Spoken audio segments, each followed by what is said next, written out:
I should have known something was off the moment she announced her new job offer.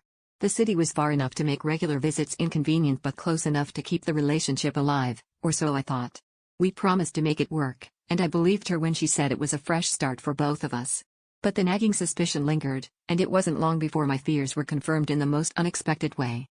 One weekend, I decided to surprise her, driving the long hours to see her new apartment. When I arrived, the address she gave me led to a neighborhood that seemed far too suburban for a single professional.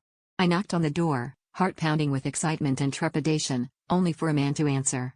He looked equally surprised to see me, but before I could introduce myself, a child ran up, calling out for their mom.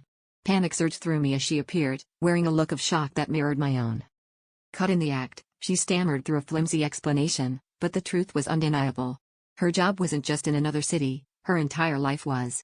She had been living a double life, and I was the unwitting participant in her charade.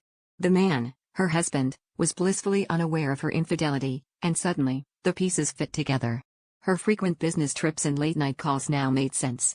I had been a fool, and the betrayal cut deeper than anything I'd ever experienced.